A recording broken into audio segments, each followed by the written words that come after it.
My topic is based on Iep, Individualized Education Program by me, Linda Garcia.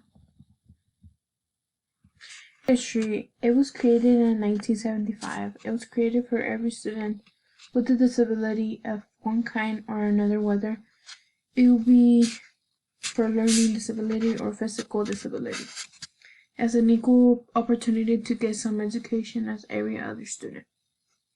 The statement of measurable annual goals included benchmarks or short-term objectives related to meeting of child's needs. Team considers the strengths of the child and the concerns of the parents, enhancing the education of the child.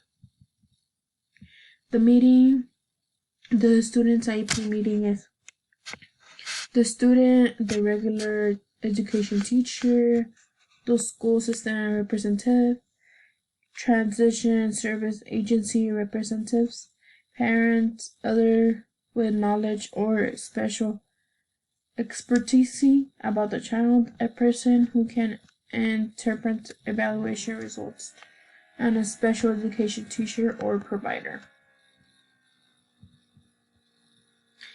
Iep meeting, do's and don'ts. The do's: attend meetings on time. The don't: forget about it and force someone to hunt you down.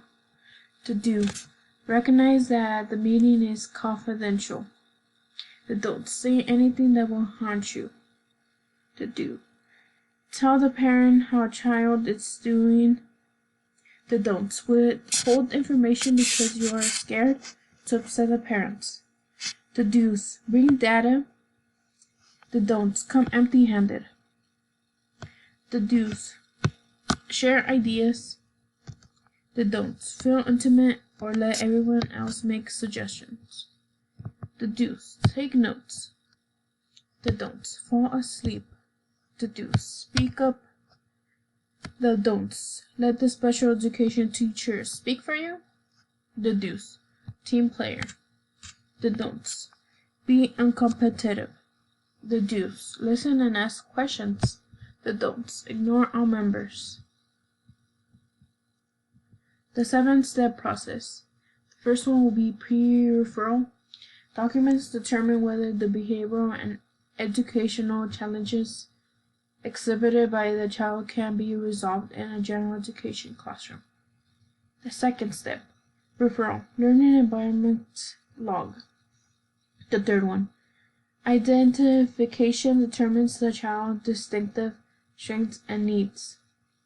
The fourth step, eligibility. Gathered during the assessment stage is used to categorize. Step 5, development of the Iep, team meeting. Step 6, implementation, services commence. Step 7, evaluation and review. Review is conducted annually or after every 3 years, depending on the state. The purpose for these reviews is to determine whether the child is meeting their educational goals.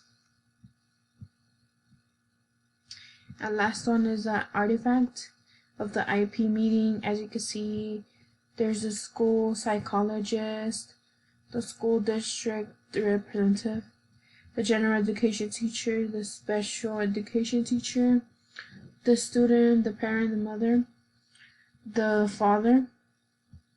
And here's the agenda of what they're going to be talking about, and there's their notes at the bottom.